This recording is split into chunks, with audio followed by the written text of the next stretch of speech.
All right, DJ LeRoy. Night Watchman. Are you there? I see you now. I see you now. Yes, indeed. How are you, my man? I'm good. How are you? Good, good. So we had a great show last week, man. You know, absolutely. It was such a big topic that we've got to go further with it. Yes, we do. Yes, we do. And this is a really we're gonna have a good brother, our New York State Senator John Liu. But before that, one of the people who made last week's show so interesting is one of our guest DJs today, and that's Mr. Derrick Leon. What's up, buddy? How's it going? All right. Good to be back. Thanks for having me on. Don't know what I did or said to warrant that, but I'll take it. We had to bring you back on because of the artwork behind you. Just that alone is worth a return trip. Exactly. And sure enough, you held it down too in Clubhouse. So yes, major props, buddy. Major props. Oh no, thanks for having me, and I appreciate you guys sharing your platform. And it's such an important topic, and honestly, like I said last weekend and on Clubhouse, the only way through all this stuff is together. So thank you guys. Absolutely, Derrick, for sure. And I guess Night Watchman, man of the hour, our guest of the hour, or half an hour, I should say, is our New York State Senator, John Liu. Now, I've known John, it seems like forever, because we were always be ribbing each other whenever we that old. Exactly. And from council member to New York City Comptroller of the whole, seeing how the daggone budget, how the numbers worked. This was our guy. He unlike Derrick and I, attended Bronx High School of Science, but he's all right. It's okay. And wow, you went there like nobody. Yeah. I know. I'm sorry. Please forgive me. But also I got to ask one of the most interesting things, because I've seen some of the pictures and some of your Facebook posts. How long now have you had your pilot's license? Well, believe it or not, hard to believe. I've been flying for 4 years now. 4 years. Yes. Excellent. Yes. But since you're bringing it up, I love flying, and not only do I have my license now, but I became a commercially licensed pilot. Oh. And during the pandemic, I studied up, practiced a lot. And then, and now I'm also a flight instructor. So I'm an FAA certified flight instructor. Beautiful. Congrats, man. Congrats. Sure. Just in case all this politics doesn't work out. One day, if I ever retire, I could fly people around and give lessons. Right. Well, you know what? Let me start off the little salvo. So originally, of course, from another salvo, you mean? Exactly, a friendly salvo, absolutely.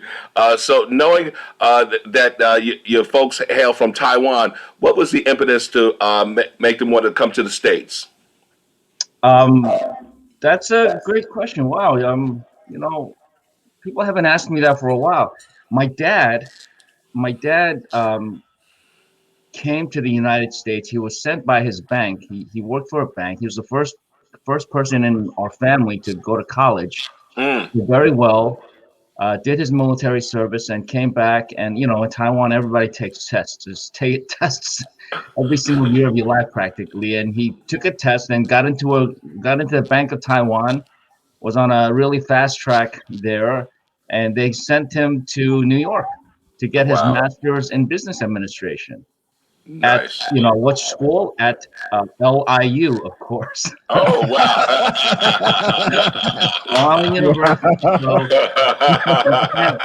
2 years in New York, getting his master's, and just saw what life was about, the academics, the culture. And he decided that he wanted his 3 boys. I was 5 at the time. My 2 brothers are younger than me. Mm-hmm. Decided that he wanted us to grow up American. And so he kind of ditched the bank that he was supposed to come back to work for in a, in really fast track position, and gave up everything Wow. and started from ground zero. Brought me and my brothers and my mom over, and that was when I was 5 years old, and so that's how I wound up in the United States, because my dad and my mom, of course, wanted me and my brothers to have a good education and to grow up American. Nice. And they sacrificed so much. I mean, literally, my dad, the only job he could get was like a low-level bank clerk, when, if he had come back to Taiwan with an American MBA, he would have really been flying high. So Gotcha. yeah, I give him a lot of props for what he and my mom went through. And my mom didn't even work in Taiwan.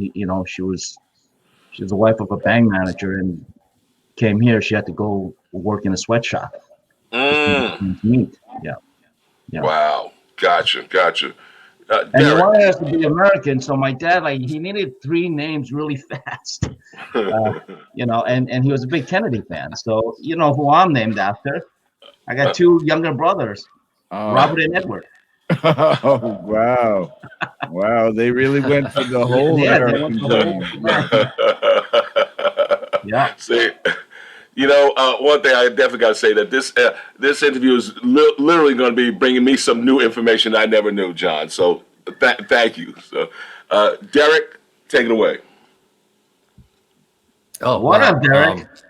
Well, first off, Senator Lou, thanks for coming out. I've been following you for a while too. So, I heard you speak at Foley Square and over at Columbus Park the other day as well too. So, definitely just thank you for representing, with another face that I can relate to.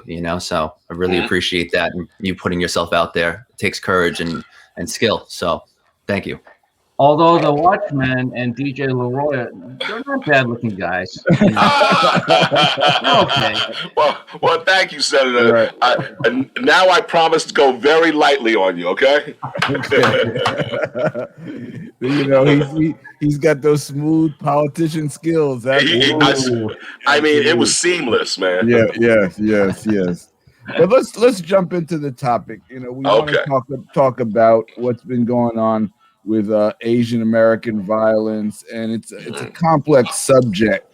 But just some of your thoughts on what has occurred over the last couple of weeks, Senator. Oh, yeah. I mean, I really want to thank you guys for inviting me on to talk about this, and I know Derrick's been deep in the weeds on it as well. Unfortunately, it's not been the last couple of weeks. It's been a year. It's been the entire year of the pandemic crisis, where the entire world, our community, New York, the United States, we've lost tens of thousands of lives just in New York, hundreds of thousands of lives in the United States, and millions across the world. People struggling through the coronavirus, and as the vaccine rollout is getting better by the week, we're still in it. So people are still suffering, lives lost.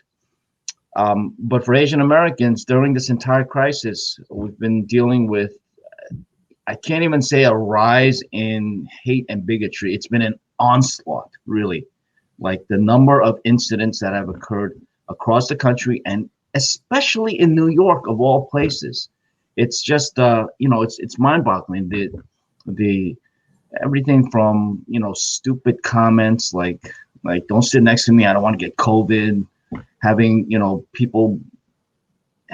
people spray disinfectant on, the comments of, why don't you go back to China, which is what we saw on video a couple of weeks ago, the daughter of a prominent New York family, saying that in a taxi cab.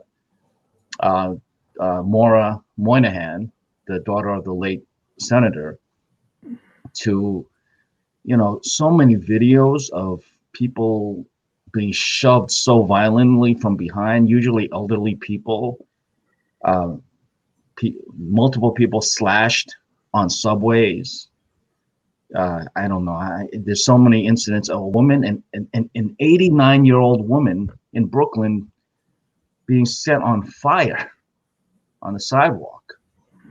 And luckily, she was able to put it out, and she wasn't gravely injured. But just think about that: somebody lighting you on fire. And of course, we've seen the horrific killing spree in Atlanta, where this gunman, deliberately went to 3 Asian businesses and went inside to kill Asians and succeeded in killing 8 people. And for some reason, the FBI can't bring it upon themselves to call it a hate crime. I mean, it's just mind-boggling. Yeah. And then, I was hoping that would be the culmination, but it's now we see even more videos. This woman being absolutely, kicked to the ground, stomped on her head multiple times. You could see her head bouncing off the concrete pavement, and then having a door shut on her by some bystanders. There's been a little bit more information there, but still very, very disturbing. So yeah. it's been a terrible year, and as much as it's been really intense the last couple of weeks, it's been bad the whole year, even since before the coronavirus really hit us, because we didn't really understand the gravity of the situation as a nation, as a city, until March, and things started shutting down in March. But as early as January, when reports were coming of the coronavirus, with cases being reported in China, Chinatown, and other Asian American neighborhoods like Flushing, Sunset Park, Bensonhurst, stores were being boycotted. People were afraid, to go to those businesses because they didn't want to get COVID. A lot of misinformation at first out there. And so the Asian American community has been hurting even before COVID really hit us as a city and as a state and nation. And I've also noticed there's 2 levels. One is the direct hate, but there's also another level that's disturbing, which is the lack of empathy.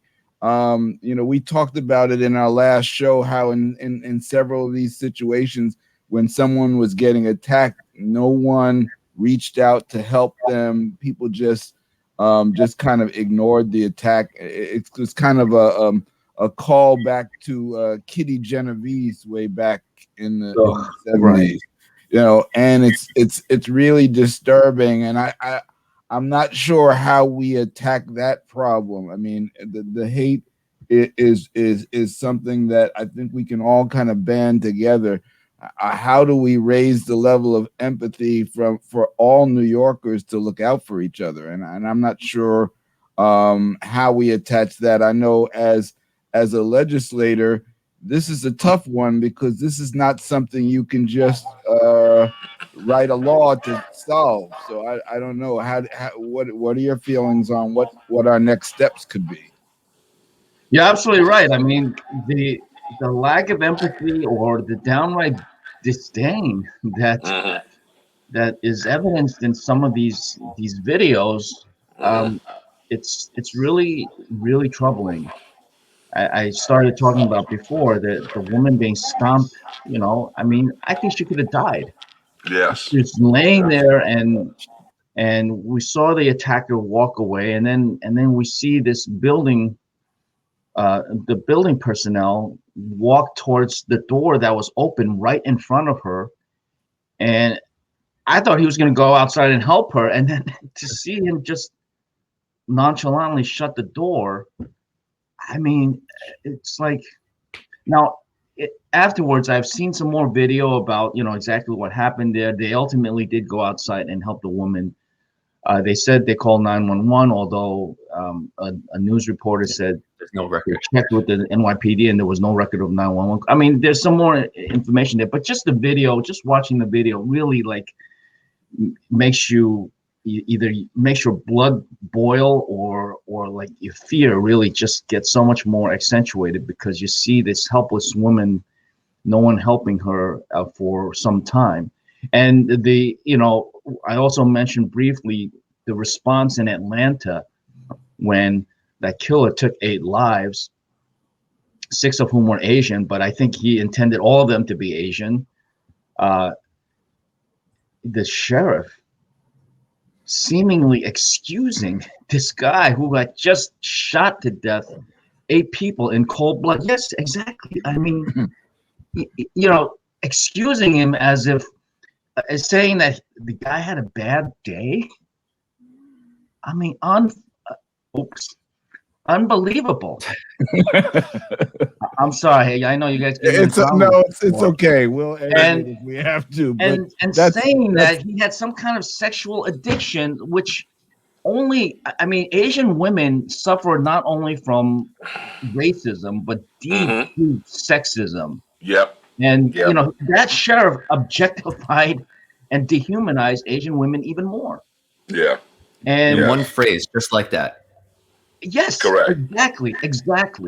And then the FBI, as I said before, is still not able to call this a hate crime. It's just, that it makes me as an Asian American feel like, this is the whole either minority myth at best at play, or a perpetual foreigner syndrome at worst, which actually is not even the worst. Perpetual foreigner syndrome is this kind of sentiment that Asian Americans have felt for like the last 100 years, where somehow Asians, they're not really American, right? Like, Derrick, how many times has somebody asked you, Derrick, where are you from?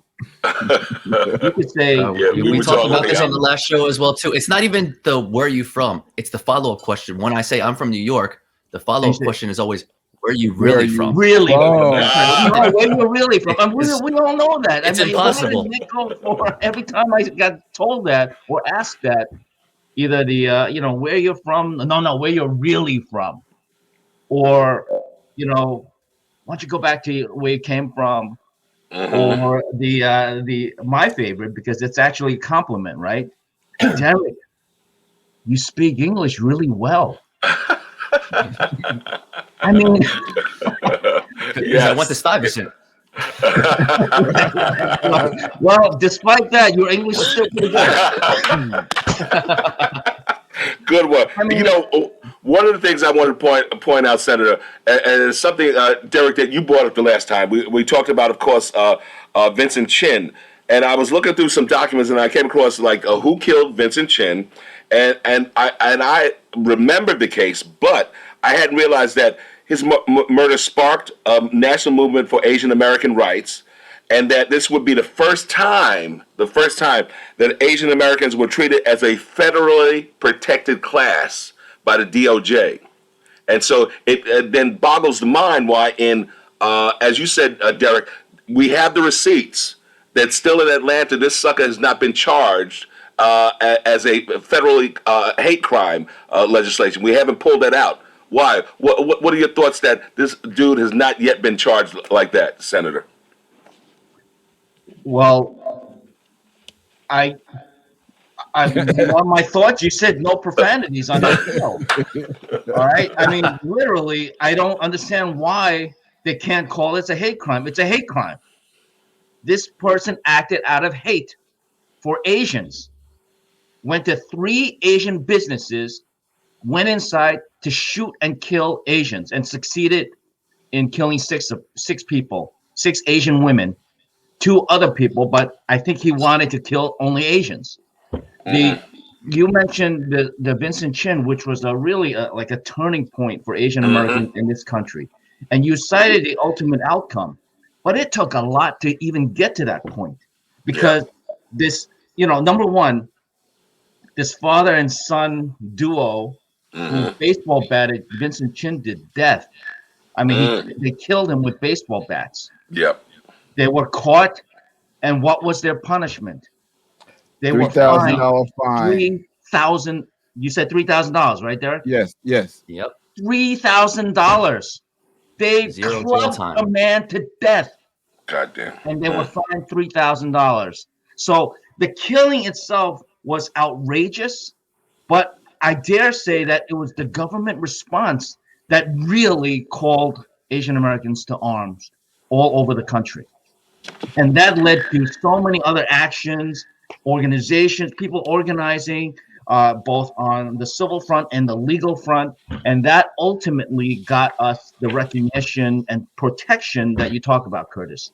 But it didn't just happen like that. It was a long struggle, and that really did mark the turning point. And once again, we have seen here what's happening in Atlanta.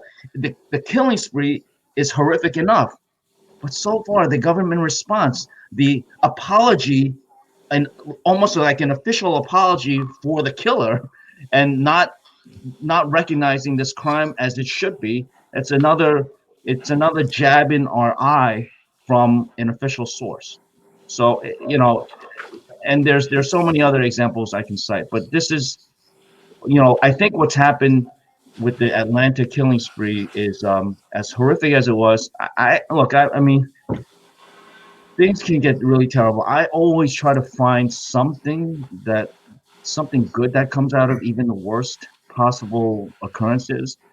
And what I have seen is that in the last 2 weeks, there have been so many protests and rallies and vigils in support of the Asian American community. People are outraged at what happened there, because that happened after a year's worth of bad news about how Asian Americans were being treated. And I've lost count of how many rallies and protests and vigils I've attended, but many of them have been organized by people who happen not to be Asian American. And I've gone to some of these vigils where very few of the attendees were actually Asian American. So I feel like, finally, everybody else is really understanding the ordeal that we've been going through, and really rising up to support Asian Americans, fellow human beings who happen to be Asian Americans.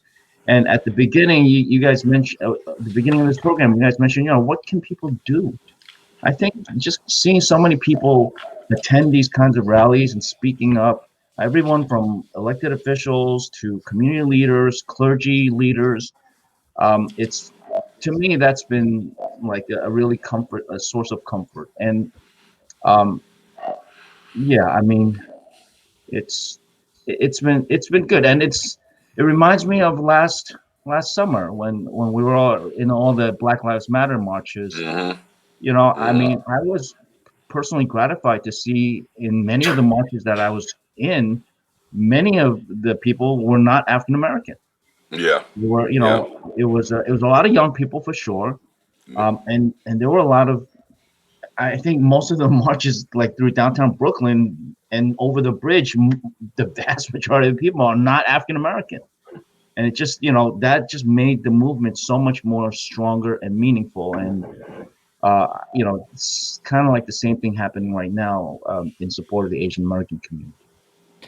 We had an interesting discussion on Clubhouse after our last show aired, and an interesting point was brought up regarding the Georgia killings, which is that there was a significant Asian American contingent that was involved with Stacey Abrams in turning the Georgia Senate races, and it was the theory was put forward that was more of a motivator for the killers than this whole, well, I had a sexual addiction problem, so therefore I'm going to go kill some people, which may or may not be true, but it just sounded like it wasn't the whole story, and it seemed much more plausible to connect this to some residual hate against the Asian American community in Georgia, who was a significant part of the Democratic blue wave that changed not only the politics for Georgia, but the politics for the entire country. And I think that probably makes a lot of sense. Well, I mean, I honestly haven't heard that kind of theory yet, but the whole sexual addiction nonsense, that's not what galls me. What really I don't even know what the word is, but it just angers me that it wasn't the killer who said I had a sexual addiction. Right. It was the police. Yes. It's the sheriff saying that the killer said that. I mean, I don't know what the killer said, but for the sheriff to say those words is just absolutely appalling and despicable. And it's the same playbook we see. Humanize the perpetrator, and blame the victims. You Right. know, so now is, well, they were sex workers, and is that a reason that somebody should be? First of all, it's not really documented that they were. That's right. One of the things that I saw, which was interesting, was when I saw the actual ages of the people who were killed. They were older, and the fact is that maybe they weren't. I mean, these massage places actually do massages. So whatever they were not supposed to be targets of violence. They were not supposed to be targets of a random person walking in and shooting. But we know that they were targeted because they were primarily women, and it was likely that they would not offer an armed response, because we also know about places like Georgia, everybody's got guns. And so you don't actually go to shoot up a place unless you feel like there are not going to be guns shooting you back. And so this predatorial nature, it's the same. Why I see the shooter down there the same as the Dylan Roof shooter who shot up a church in the Carolinas, going to a place where you know that you're not likely to have resistance, and your only objective is to inflict pain and trauma on people. Yeah. Although he went to 3 places. Yeah. Oh yeah. Yeah. He was a man on a mission. Oh yeah. Definitely. You know what, Senator? I wanted to read a little something, and just tell me your thoughts. This is from Heather McGee. I'm actually deep in that particular book now, The Sum of Us. It paints a brilliant analysis of how we arrived here. Amid heightened fears, business owners have begun hiring their own security, buying guns, cutting their hours of operation, as well as advertising, among other costly safety measures that limit their profits and profile, at a time when businesses are already struggling.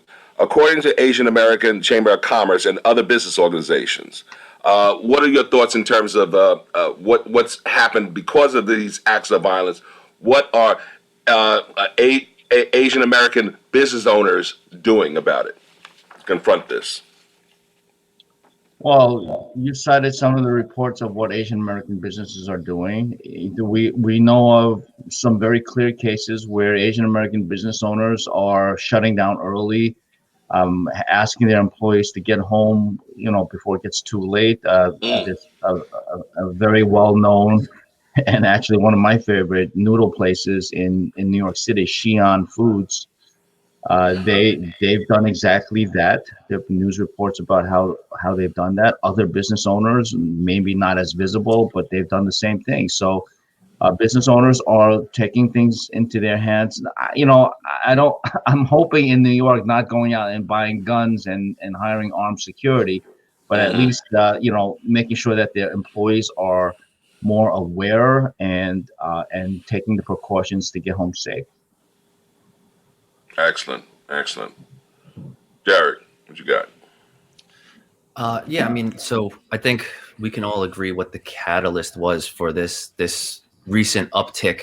The last administration definitely had a good hand in it, but this is not something, like we've all said, didn't happen overnight, right? Mm-hmm. So I wanted to get your feelings on where the origination of all this hate, this fear, stems from, and as a senator, what you can possibly do to correct it. Mm-hmm. Thank you, Derrick. So even though we talk about this as what's happened in the past year, honestly, it's for me personally, it's been a lifetime thing, right? I've grown up Asian. I've been Asian my whole life, and these things aren't. None of what's happened is actually new to me. I just thought for a while that much of it was in the past, but this past year has really been a stark reminder that racism does exist, and as Derrick alluded to, it never really totally went away. I think things were better than since they were when I was a kid growing up in New York, but it never really went away. And when, in times of distress, which the coronavirus pandemic certainly was a time of distress, people are afraid, people don't know what to expect, people see people dying, people losing jobs, and being, cooped up at home, not and kids not being able to go to school. So, people are afraid, upset, and typically they want to blame somebody. And then you have the so-called leader of the free world, Donald Trump, at the time, continuing after the after the urging of community leaders, after the warnings by health officials, global and American health officials, to not use the terms. He incessantly kept calling COVID-19 the China virus or the Kung flu, which are now, they have now become anti-Asian slurs in American lexicon. So that, I don't know that he created the racists that we have seen over the past year, but he certainly empowered them to be much more bold and blatant in their words and actions. So that's something that few people, if any, would dispute, that there's a strong correlation between the COVID crisis and the racism and bigotry that Asian Americans have faced this past year. What can we do about it? I think there's lots. First, we have to talk about it. Elected officials and leaders in all capacities have to not only show empathy, but support for Asian Americans, fellow human beings, and make sure that anytime we're being dehumanized, which we have been, to call it out. And early on, Bob asked, well, what should New Yorkers be doing? I'm not asking anybody to put themselves in any situation where they may feel their own safety is at risk, but at least help somebody if they're down, or if you feel comfortable, you don't have to directly confront somebody who's being verbally abusive. What you can do is actually talk to the victim. Don't talk to the attacker or the person who's hurling the epithets. Talk to the victim and say, hey, what do you think about this? Can you take a look at this? Can you help me with these directions? Can you show me how to get somewhere? There are things that bystanders can do to become upstanders, to be upstanding members of the community while not putting themselves in danger. And as elected officials, I'm trying to direct more resources to organizations that primarily serve the Asian American community, and put the community on a firmer footing so that we can actually be viewed as humans and not as animals or objects that can be too easily targeted and dehumanized. And there's I'm not one of those Asian Americans who calls for more police action or heavier prosecution.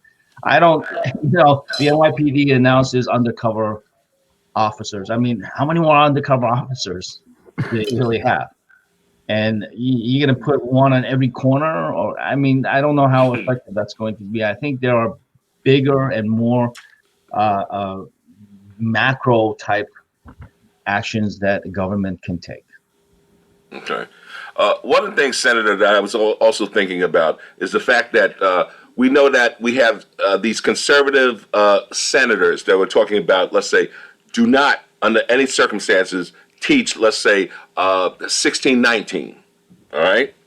But we certainly do know this country that we all love has a history that's steeped in racism.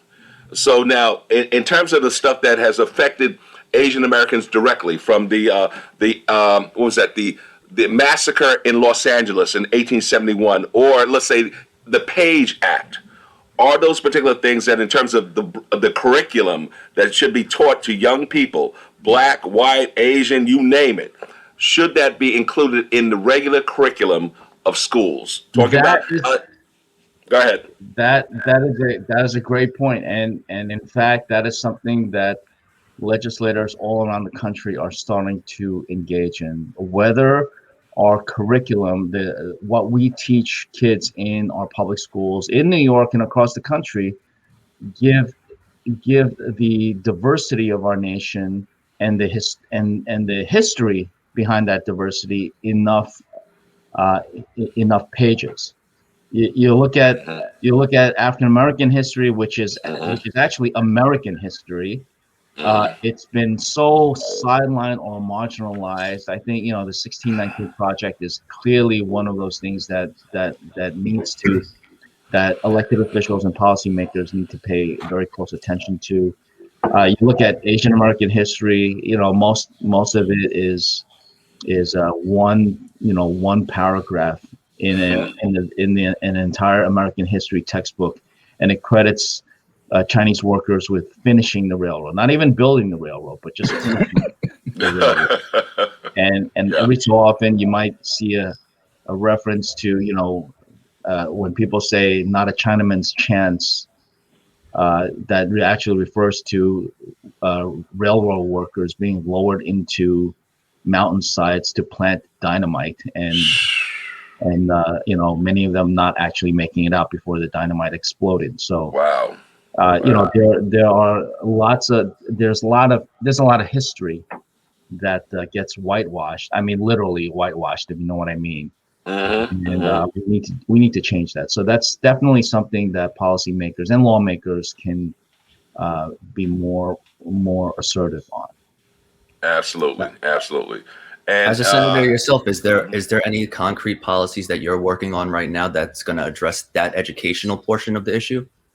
Yeah, well, right now we're trying to resolve the New York State budget for the fiscal year that began yesterday. So, this is the first time in 11 years that the budget's been late.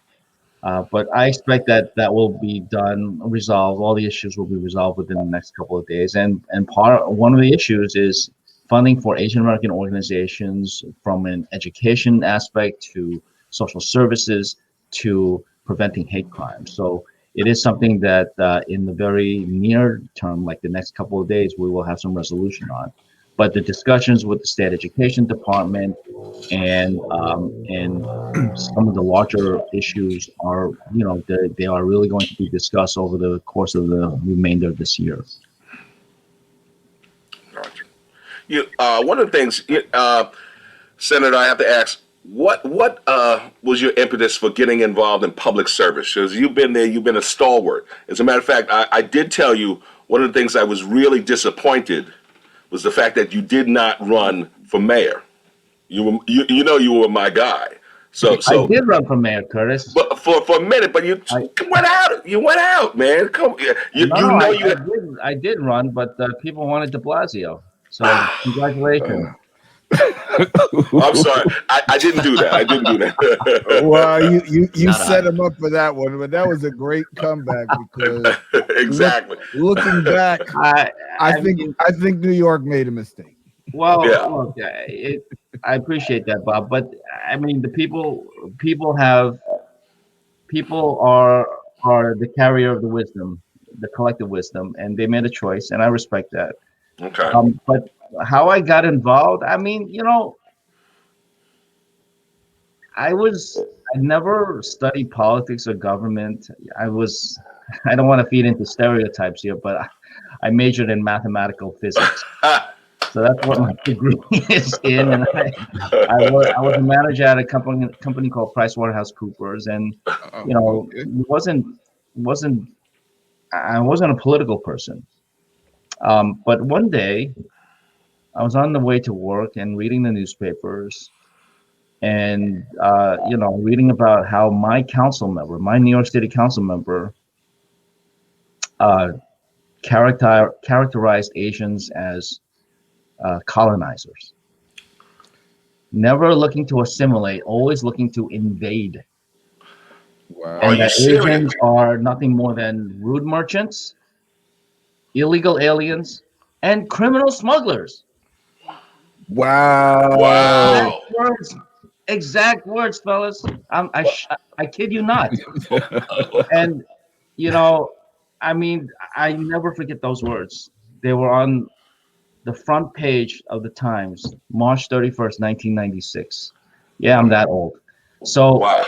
March 31st, 1996, and that's just like I couldn't do any work for the rest of the day or I think the week actually. And so, I decided to run for city council that following year in 1997. Wow. And I didn't beat that council member, but mainly because I was not the only one that was really pissed off. There were other people. And so that council member, usually council members win re-election by like 90, 95%. That member won re-election with 40%. But that was more than any of the challengers got. I came in second in that election. And 4 years later, in 2001, I ran for city council again, and I got and I won. So I credit that city council member for inspiring me to get into politics. That's how I got my start. Beautiful. Well, that's a great story. Yeah, Yep. really.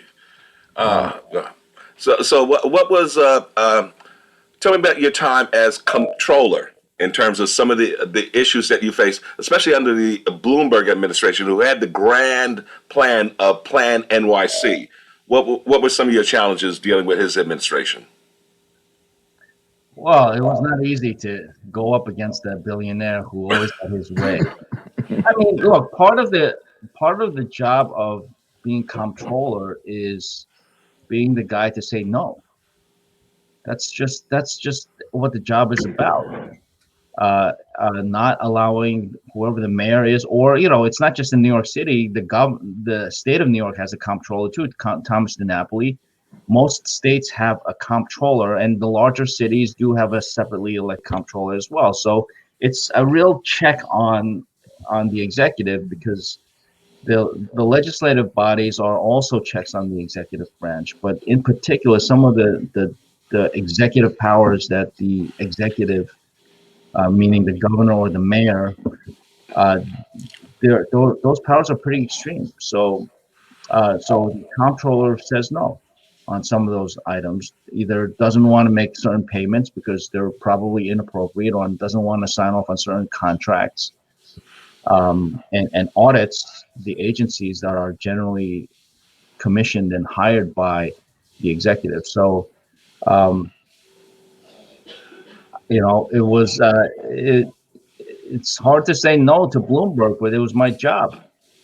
And I think sometimes we just maybe took it a little more too personally. It was never meant to be personal, but it was about saving taxpayers' money. We had this huge scandal called City Time, where computerization project. I mean, just keeping track of how many hours city employees work, which I'm just thinking is not actually that complicated, but the city, contracted with this company for $68 million to put that system in place, which, seems expensive, but what do I know?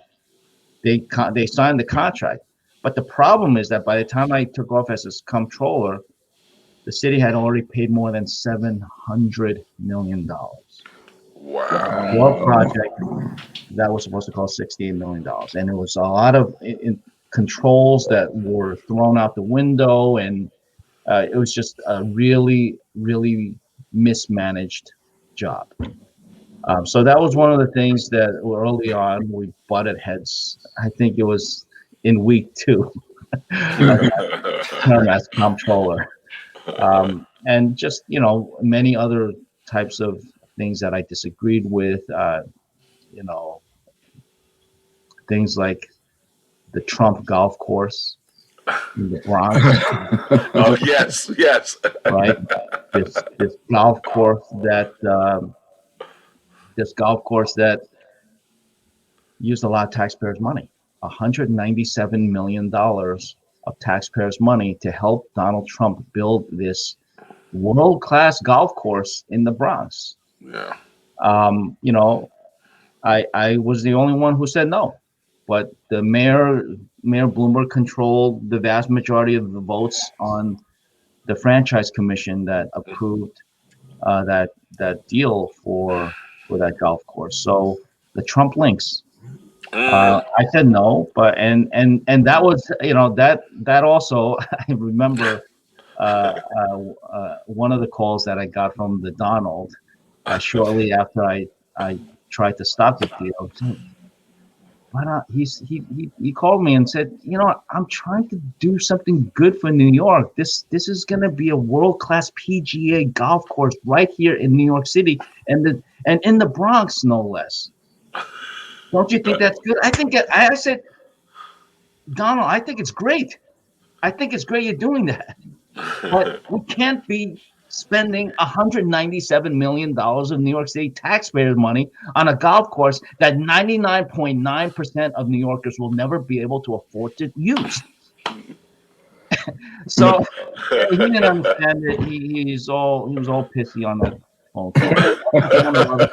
And then, can't imagine. Little did I know, one day he would become the president. Yeah, wow. I can't even say the words, Bob, but you never know what happens in life, right? Well, I'm really glad we asked you about this because you're really giving us some insight. Number one, it made me think about how smart it is that we have our controllers as elected positions and not appointed by the mayor, because you weren't going into the position beholden to Bloomberg. You were beholden to the voters of New York. And so we appreciate that you did your job to the best of your ability. And appreciate what you're doing in the state Senate. And I particularly appreciate you guys for legalizing cannabis. Thank you very much. Yeah.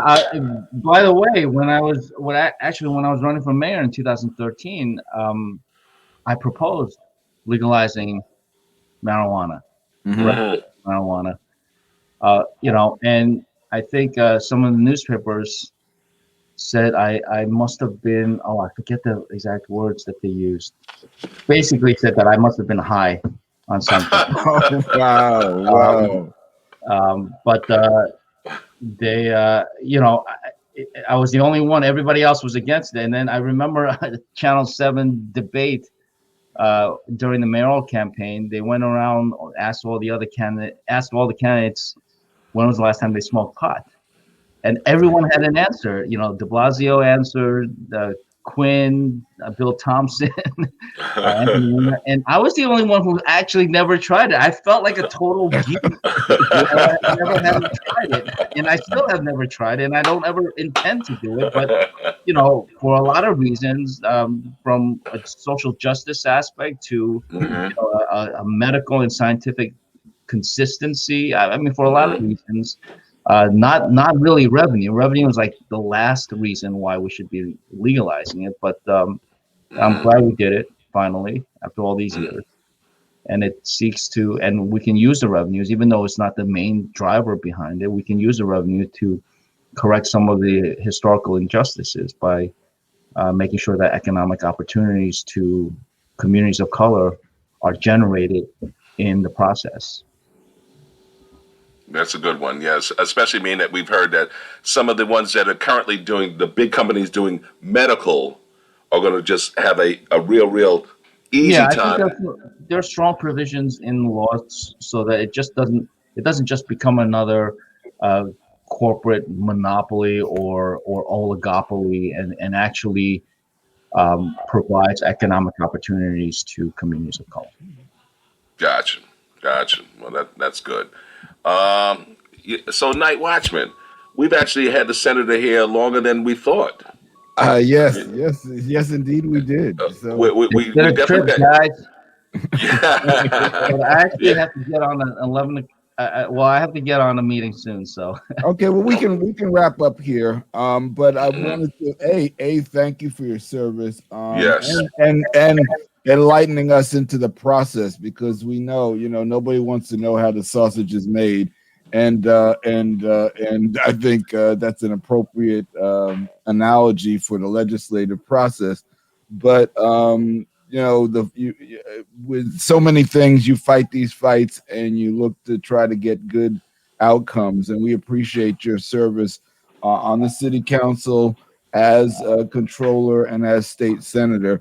In terms of the topic that we wanted to talk about here initially, any final words that you want to say on the subject? I just want to thank you for addressing this. I know this is not the only show that you've addressed the racism against Asian Americans, and I just want to say to my fellow New Yorkers and my fellow human beings that Asian Americans, we have not had it as nearly as bad as the African American community has had it, no doubt.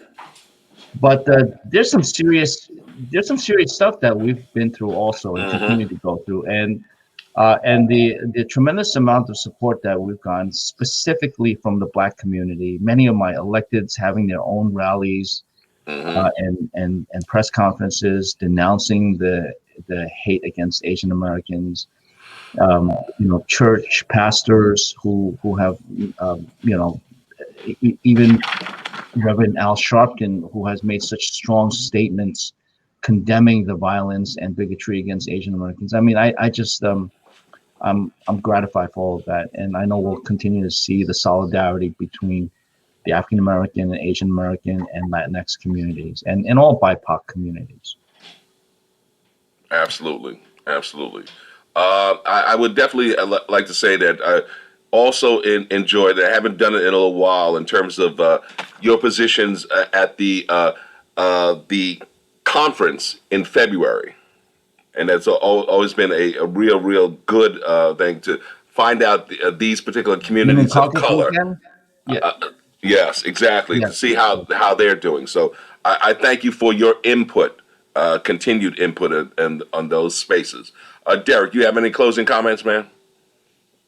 No, I mean, like everyone said, thank you so much for your service. Thank you so much and thank you, Night Watchman and DJ LeRoy for, helping this message get out to the other minority groups out there. And, I've said it before, I said it again, the only way through all of this stuff is together. So, Excellent. Thank you so much.